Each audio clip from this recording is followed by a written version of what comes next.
Welcome to Monumental Moments, where we live to multiply His movement. I'm Melissa Matchenbacher, and this is a place we passionately pursue and proclaim Jesus.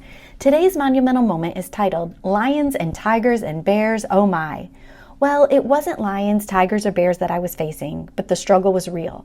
I was sitting down to work on a ministry project, but there were obstacles coming at me from every single direction. With a deadline on the horizon, I had to take time to record future episodes of the Monumental Moments podcast. No big deal, right?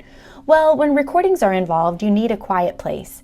I tried recording inside, but other voices on virtual calls were competing in the background. I moved outside to be confronted with birds chirping, cars driving, and airplanes flying. I decided to postpone the recordings for a couple days until I was at a remote hotel. Certainly that would provide the quiet surroundings that I needed. Well, finally, when at the hotel, I set up the microphone and I hit record. Out of the blue, there were doors slamming, vacuums running, elevators chiming, what sounded like dance parties above me, and kids' laughter echoing throughout the pool below me. I decided to postpone the recording again and wait until I got to Michigan over the weekend. As the workday began, I gathered the material to begin my third attempt at recording. No exaggeration, a phone started ringing, visitors set off the driveway alarm, the dog started barking, and the doorbell rang. It was time to start over and move to another quiet spot. I thought surely the rental car would be the answer to all of my prayers. Nothing could go wrong there, right? Well, so I thought.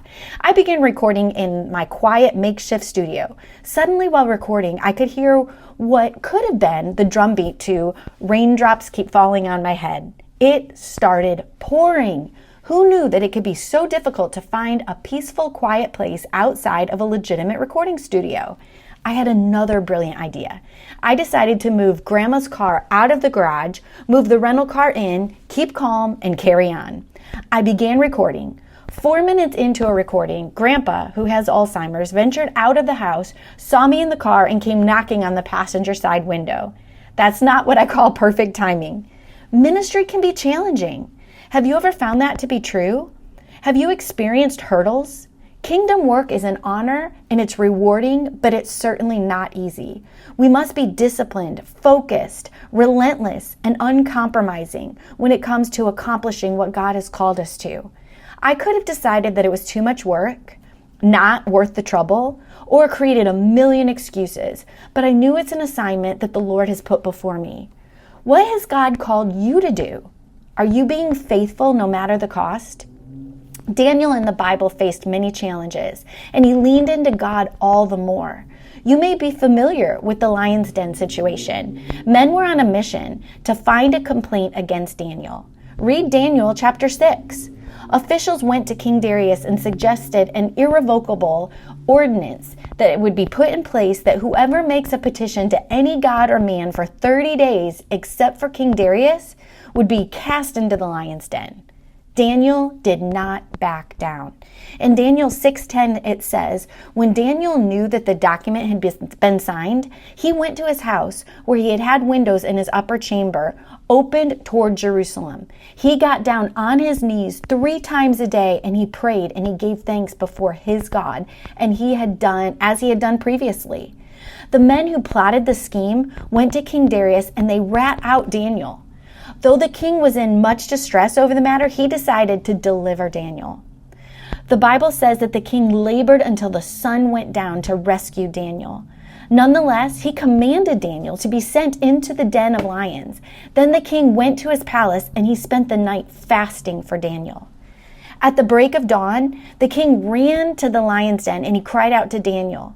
In Daniel 6:22, it says that Daniel replied, my God sent his angels and shut the lion's mouth, and they have not harmed me, because I was found blameless before him, and also before you. O king, I have done no harm. In joyous celebration, the king made a decree in verses 26 and 27. I make a decree that in all my royal dominion, people are to tremble in fear before the God of Daniel.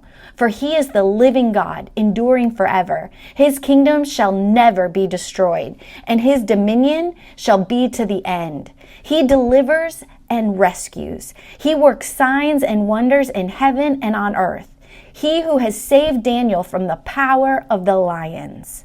Friends, no matter the obstacle, the King of Kings is worth honoring.